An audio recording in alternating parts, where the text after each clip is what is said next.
Kepada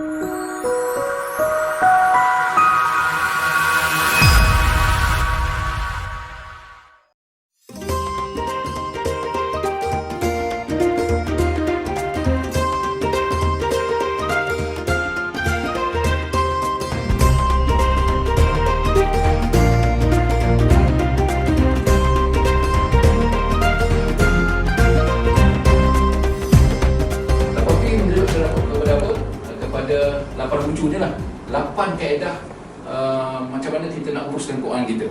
Ini model yang lengkap lah. Pertama, P1 lah, kita buat P1, P2, P3, P4, P5, P6, P7, P8. Okay, ini lengkap lah. Daripada mula kita jana pendapatan, ni pelan pendapatan. P2, penyimpanan. Sebab lepas kita dapat pendapatan, kita kena simpan dia. Okay. Simpanan yang saya maksud kat sini ialah simpanan jangka pendek. Ini yang simpanan 6 bulan. Okay. Maknanya kita kena ada simpanan kecemasan lah, ataupun reserve, kewangan reserve kita. Berbeza dengan simpanan jangka panjang. Jangka panjang tu kita anggap sebagai pelaburan. Itu di sini. Okay, simpanan. Satu lagi perbelanjaan. P3 perbelanjaan. Okay. P4 pengurusan hutang. Ini kita kedepankan dia supaya ada kaedah macam mana cara nak serap hutang, kita nak selesaikan masalah hutang. Dan ini juga perbelanjaan semasa kan, bila dapat duit je, orang ada hutang kan, kena jelaskan hutang dulu. Ini perbelanjaan semasa. Kemudian ini baru masuk perancangan P5 pelaburan. Ini pelaburan jangka panjang untuk kita mungkin untuk kita nak beli rumah, beli kereta. Ini jangka panjang, ini matlamat jangka panjang. Kemudian P6 perlindungan. P7 pencucian. Perlindungan ni pengusaha risiko lah. Okay? Macam takaful, medical card misalnya kan, cakap keberatan, ini semua perlindungan. Pencucian ni macam zakat, kita nak sucikan harta kita lah. Ini dalam konsep Islam, ini untuk akhirat kita. Okay? Untuk pergi Mekah, okay? Umrah, haji, zakat, wakaf, ini pelan pencucian. Okay? Dan yang ke-8 pewarisan. Pelan pewarisan. Ini selepas kita tiada, macam mana kita nak wariskan harta kita. Ini kena ada pelan. Yang ini lengkap. Dan kalau kita sebut tentang kebebasan kewangan, yang saya maksudkan kena lengkap keseluruhan ke-88 ni. Salah satu pincang dia tak lengkap. Contoh, tak ada pencucian. Dia tak lengkap. Dia hanya dunia tapi tak ada akhirat. Okay. Pewarisan. Jadi ada distribution pun ada, mana pewarisan. Lepas kita meninggal ada legacy dia. Macam mana harta yang begitu banyak kita uruskan nanti, bila kita meninggal macam mana jadi dia. Ini supaya harta tak berkurang dan sebagainya lah. Okay. Ini lengkap. Okay. Kalau kita tengok dekat luar sana, saya rasa tak ada yang selengkap ni lah. Dan kita dah sediakan semua. Kalau kita tengok dalam, kita gunakan website kita, banyak info yang orang ramai boleh capai dan boleh dapat manfaat ataupun dapatkan ilmu tentang benda ni. Dan macam mana nak buat dia, juga boleh ditegakkan melalui kita punya website kita lah, portal kita. Ustaz, jadi untuk dilakukan itu Ustaz kira pengurusan daripada P1 sampai perbelanjaan semasa. Yang ini keseluruhan ni, keseluruhan financial planning. Keseluruhan dia termasuk daripada jana, urus dan rancang. Okey, kita ada 3 konsep jana, urus dan rancang. Yang tu saya namakan sebagai fasa pelaksanaan 8P.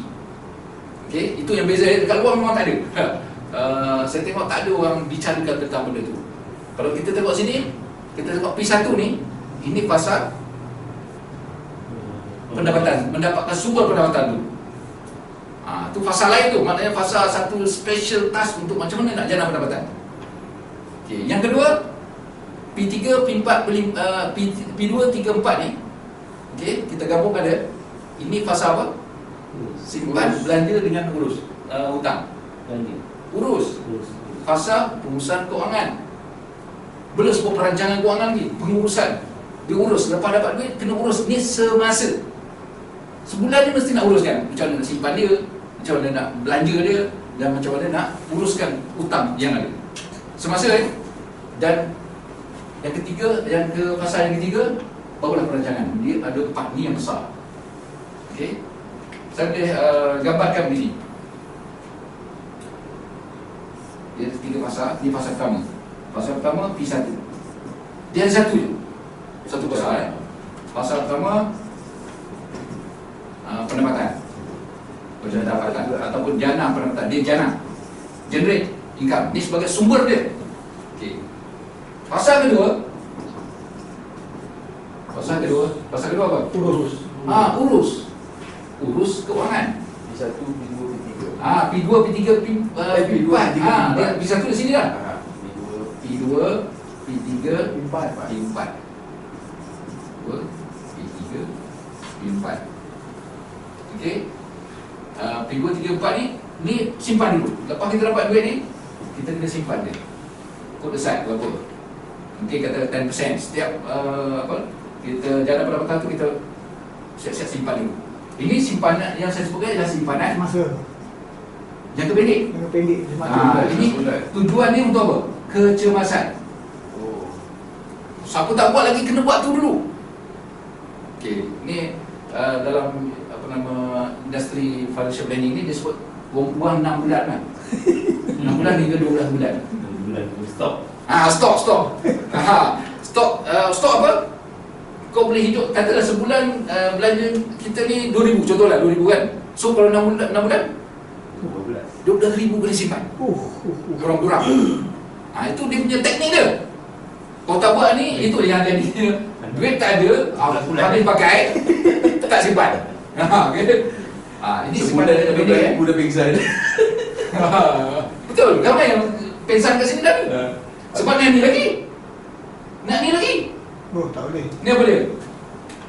Ni nak belanja. Belanjaan.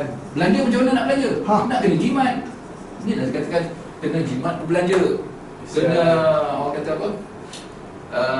Kena pasti kemampuan kita. Perbezaan antara kehendak dengan Keinginan, keperluan. Perbezaan antara kehendak dan keperluan. kehendak dan keperluan. Kehendak tu semua nak. Keperluan dia semata dia. Keperluan tu yang kita nak kena tu. Jadi kena faham dekat sini. Jadi supaya kita ada benda yang kita nak simpan. Kalau kehendak ni tambahan. Okey, yang keempat apa dia? P4. Urus hutang. Pengurusan hutang. Urusan hutang. Ini dah wajib. Kena selesai benda ni kan. Ni tak selesai lagi kan, simpan tak ada, belanja dah tak cukup, dia akan berhutang. Tambah lagi. Ini semua burden. Ini baru bab urus ni, belum bab rancang ni. Okey, lepas tu barulah kita kata perancangan dia. Barulah masuk P5. Fasa 3. Fasa 3 lah. Fasa 3 disebut sebagai rancang kewangan. Rancang kewangan lah. Okay, kita buat P5. Apa P5? Pelaburan. Okey. Ada lebih daripada 6 bulan atau 12 bulan kan? Baru lebih sini. Labur. Jadi orang labur dulu, sini pun tak siap lagi. Buat pelaburan. Teras lah apa semua kan. Ini jangka panjang ni, maknanya kalau apa-apa terjadi kena korek balik. Tak boleh simpan lah. Tak boleh simpan kan. Jadi kena simpan ni dulu. Dia kena ada pelaburan. Pelaburan ni untuk apa? Dia ada yang pelaburan ni orang kata untuk persaraan. Itu juga pelaburan juga. Kita simpan pelaburan ni untuk dia berkembang lah. Kita bukan simpan. Kalau simpan dekat sini, ini macam contoh simpan dekat Kereta rosak whatever dia ada. ni kita simpan yang tak boleh usik selama 6 bulan. Kalau usik pun usik yang lain lah. Simpanan yang lebih daripada ni. Yang lebih daripada ni kita letak sini. Duit, jana duit. Okey. Persaraan. Ini kita nak, kalau orang muda-muda ni belum kahwin, nak kahwin. Belum beli kereta, nak beli kereta. Beli rumah. Ni segala impian ada kat sini ni. Mungkin ada yang 5 tahun, ada 10 tahun, ada yang 20 tahun. Ni persaraan mungkin 30 tahun. Bukan setakat persaraan. Lepas persaraan pun ada lagi. Kan? Aku kahwin lah. Sekarang ni bukan lebih kahwin, bukan 5,000 pun. Bukan 10,000 pun. 30,000. Bukan 30. 50. Kan? Itu maknanya besar benda ni. kena rancang. Okey, itu pelaburan ni. Dan satu lagi pelaburan memang jalan perdebatan. Ada nak buat pelaburan jangka panjang, nak buat hak tanah. Okey, kita beli banyak-banyak tanah nanti nak jual. Ini juga pelaburan juga. Beli emas. Kan? Ada yang buat Bitcoin semua dekat sini. Ini pelaburan. Lepas 6 bulan dah boleh Bitcoin ni. Sini tak ada, tak boleh sini lagi. Nanti start sebab apa kat sini. Dia tak taruh kepada risiko juga pelaburan jangka panjang ni. Kalau dia jatuh, jadi rugi lah. Ini lebih daripada keperluan kita. Baru boleh kita letak ke situ kan. Tak habis itu je kan. Baik kita satu ni. Tapi kita nak buat semua ni kan. Satu lagi apa lagi? Lepas tu yang ke Pinang, perlindungan penting. Itu takaful tu. Ni takaful. PA takaful lah apa, medical card, perubatan. Ni semua adalah perlindungan. Apa-apa terjadi kat sini, kita kena ada ni pengurusan risiko. Ni pun wajib juga. Kalau tak ada benda ni, buat sekali jam pun masuk hospital. Habis duit yang ada sini semua ambil, keluar kat situ. Tak boleh buat perlu masak. Kalau apa kan. Jadi sebelum takaful ni, perlindungan ni dia kita simpan sikit dapat menampak dia besar kalau terjadinya risiko. Ni kena adalah pengurusan risiko kan. Okey, lepas tu yang ke-7 penyucian. Ini pun penting juga. Satu untuk diri kita dan juga untuk harta kita. Dia berkembang lagi. Dan juga untuk masa depan kita. Masa depan yang selepas mati kan. Kan? Ni contohnya zakat, wakaf, haji, umrah. Ini pahala berkekalan yang kita nak bantu. Derma, sedekah dan sebagainya lah. Itu dekat sini. Mesti ada pelan juga dekat sini. Masuk dalam pelan kita tadi lah, yang 8 tadi kan. Dan akhir sekali, pewarisan. Lengkap lah. Untuk lengkap, kita ada pewarisan. Pewarisan tu apa? Contohnya wasiat. Wasiat, hibah, harta pusaka. Ini semua adalah sudah ada di sini. Supaya tak macam cerita-cerita sekarang ni. Tidak beku. Atau tak beku kan? Tak bertelaga. Contohlah ada kes apa nama? Abang lah. Kita abang Kan kan. Dia banyak duit tak? Dia banyak duit. Banyak. Tapi tak ada perancangan. Yes. Mungkin tak ada orang menasihatkan dia lah. Betul. Kan? Dia sangka dia tutur saja kan. Bila dia meninggal, jadi masalah kepada dia punya waris-waris dia. Okey. Jadi kita tengoklah siapa pewaris dia yang nak uruskan dia. Dia Kan? dia tak faham cara urus. Cara urus dia tak faham. Jadi sebab mungkin jelah orang kata mati tak tentu, kita tak tahu kan. So sebab tu kita kena rancang sama macam ni. Perlindungan tadi. Ni maknanya ini perancangan masa depan. Tapi kena buat sekarang. So kalau tinggal tak boleh juga. Yes. Nak habiskan sampai 6 bulan baru buat benda ni pun tak boleh juga. Tak sampai-sampai. Tapi kebanyakan sekarang ni orang ambil terus ke pasal 3 kan. Kebanyakan sekarang ni ke pasal 3 terus. Jadi gini, dia bukan salah bukan betul. Pada saya bukan salah bukan betul sebab ikut tengok keadaan seseorang. Mana lebih penting masa tu. Kalau duit tak ada, memang dah tak ada duit, tinggal nak makan dia pun. Takkan nak buat juga. Yang lain kan pewarisan kamu semua tu. Jadi sebab apa dia nak makan pun tak boleh, tak hidupkan. So itu Allah ayat dia dekat sini. Nak guna duit tu. Ataupun orang tu dah memang banyak hutang dah pun. Hutang tak payah buat apa kan. Nak pelabur lagi. Pun tak boleh jadi lebur kan. Cuma apa yang saya nampak pembezaan yang kita punya ni lah strategi. Banyak kalau kita tengok financial planning, ada setengah tu lah. Setengah tu dia datang, katalah dia agent dalam bentuk agent lah. Dia pergi ke mana? Dia tak pergi sini dah. Dia selalu pergi kat sini. Dia akan pergi kat sini terus.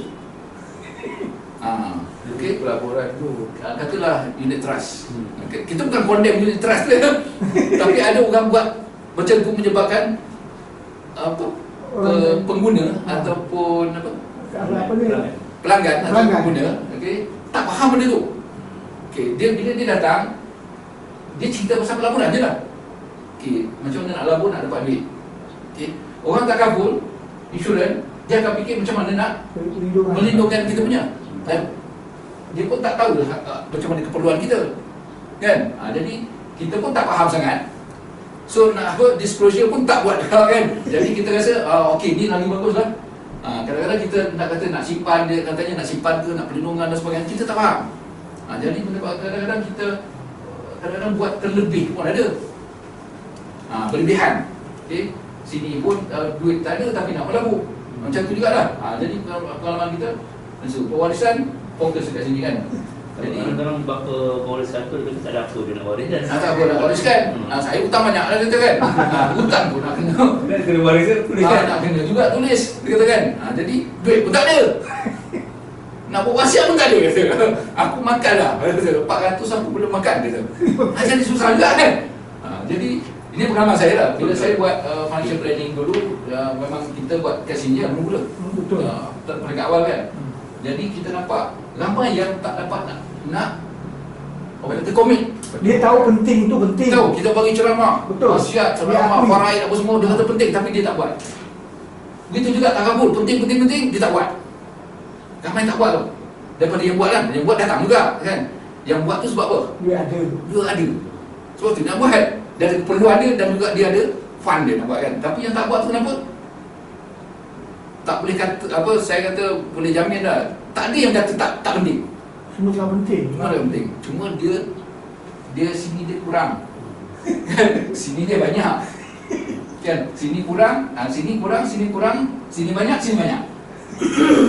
So tak cukup untuk ini kan. Lepas tu kita buat pada tahun berapa lah, beberapa tahun yang sebelum, lepas tu kita buat macam ni, kita buat keseluruhan. Betul. Ajar dia cara macam mana nak simpan, macam mana nak apa semua kan. Tapi latihan-latihan yang saya buat, terutama yang peringkat bawah-bawah ni, ini memang dah tak ada lah. Kat sini memang dah ada. Sampai hutang sini banyak, alur banyak lah. Terperangkap sudah. Terperangkap. Macam mana nak uruskan?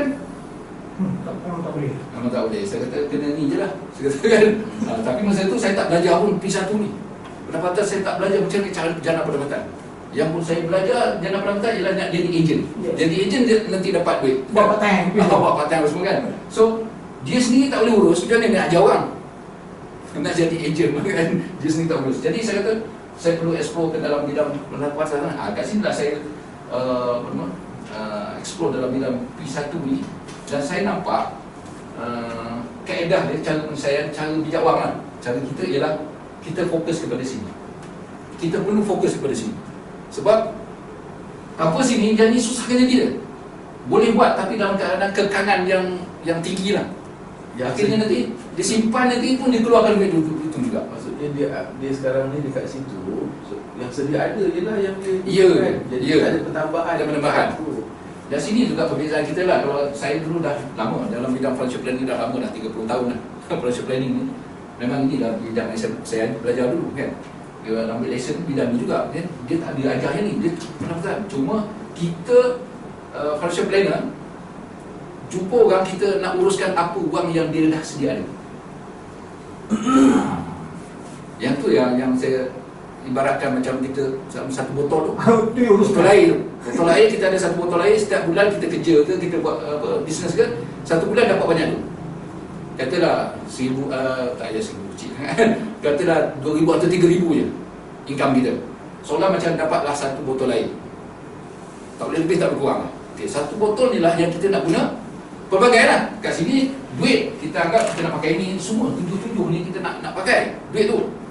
Tapi air, kalau bentuk air maknanya itulah yang kita nak pakai. Kita nak minum itu, nak mandi itu, nak sirap pokok itu, kan, apa lagi, nak basuh pinggan itu, nak simpan tu juga. Pokok habis air kan, bulan depan air tutup, dicatu lah kan, dah tak ada pula air kan, nak kena simpan air tu. Ni sama lah konsep ni. Jadi macam mana nak selesai masalah tu? Tak boleh selesai lah. Dia kena simpan juga. Macam ni lah, nak pergi macam mana? Kena simpan juga. Tapi kalau kita ada cara yang ni, P1, okay, InsyaAllah kita dapatlah selesai. Sebab apa? Masalah puncanya di sini. Jangan dapat punca dekat sini. P1 tu botol besar lagi lah. P1 kena besarkan dia. Botol besar lagi. Botol kena besar lagi. Yang saya nampak dekat sini, kita bukan botol, kita buat saluran pipe. Saluran pipe. Bukan beli botol lain. Betul-betul ya. Tak. Kita buat saluran pipe kita punya sendiri. Dia tu kita punya sendiri, bila-bila masa kita buka air. Air tu pula dia boleh mengalir hari-hari mengalir. Dalam fasa kedua, even AKPK pun tak boleh tolong Yang P4 tu. Tengok keadaan tu sebenarnya. Tengok keadaan orang. Keadaan orang tu kalau dah Ketenangan. dia cuma campur semua sekali tentang ada aset dia. Kalau ada aset kena jual dulu untuk bayar hutang, betul kan? Kalau you tak ada aset dan tak ada income, termasuk income tu, income you tak dapat selesaikan masalah ni, Fikir tak tolong. tak boleh tolong. Sebab aktiviti tak boleh bantu you macam mana nak buat duit. You kena pergi cari macam mana dekat luar sana cari duit. Bukan aktiviti bagi duit. Bukan bagi duit tak? Dia boleh deal dengan bank. Okay, dia boleh deal dengan bank, dia cara urus apa semua kan. Tapi mula sekali mesti tengok kita punya apa? Kena bayar tu, kan? Kereta kita, rumah kita apa semua. Kena bayar. Kena bayar perkhidmatan dia. Kena bayar. Bukan percuma. Bukan percuma. Orang Memang dah siap cuma. nak selamatkan diri masa aktiviti. Tapi ada juga yang dia tolak lah. Dia tolak sebab tak boleh nak dibantu. Muflis memang tak boleh lah.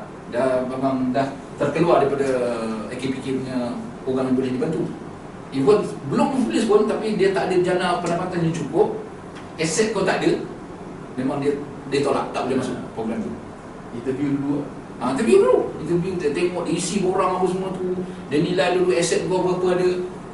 Kalau ada, katalah kita ada 2 rumah kan, satu rumah tu kita sewakan apa, jual dulu. Dia tak boleh kan sebab duit tu untuk selesai masalah ni dulu, lepas barulah you selesa nak buat. Dia tak perlu ada apa, dah masuk hutang banyak, ada aset. Tak kena lah. Tak kena lah. Aset tu sepatutnya lupa hutang, jadi kau dah free kan. Jadi boleh lah. Dan kau mesti ada aset, ada lebih kan untuk buat benda tu. Baru dia boleh masuk program tu. Itu keadaan dia. Jadi kalau kita tengok cara begitu, yang saya dah lebih daripada 10 tahun bila saya buat perancangan keuangan macam ni, yang saya nampak saya tak boleh bantu orang yang macam tu. Orang susah ni saya tak boleh bantu. Saya hanya pergi jumpa orang yang ada duit lah. Sebab nak melabur dengan kita, nak buat tak kapal dengan kita, kita mesti jumpa orang yang ada duit, ada lebih duit. Jadi sebab itulah saya explore benda tu. Saya tengok ada kaedah dia macam mana kita buat. Kita fokus pada P1. InsyaAllah bila P1 ni selamat, okey, dia akan mengalir lah. Betul tak? Kalau ni mengalir, laju, berterusan, selesai tak masalah ni, InsyaAllah. Dia akan dapat sini mula simpanan dia mula, sini kita hutang. Bila kita akan kita akan habis ni, kita akan selesai masalah hutang dia. Ni bila masuk ini selesai hutang. Yang ni boleh bertambah. Okey, sini kita akan kurangkan cara pembelanjaan. Ada teknik kita lah macam mana kita nak mengurangkan perbelanjaan. So, lepas tu sini akan melimpah, dia akan pergi ke sini. Itu dia kata financial freedom. Soal dia macam mana nak buat. Sebab apa? Kalau saya biarkan dia macam aktiviti itu lagi kan, okey, ni tak boleh dia bantu. You kena cari juga macam mana cara nak berjalan perubatan ni. Dia pergilah keluar sana. Dekat situlah dia akan jumpa pula macam-macam ular, naga, buaya, semua ada kat situ. Okay? Sebab apa? Tanpa ilmu. Tak ada ilmu, tak ada skill. Kadang-kadang kita nak selesai masalah, akhirnya jadi tambah masalah.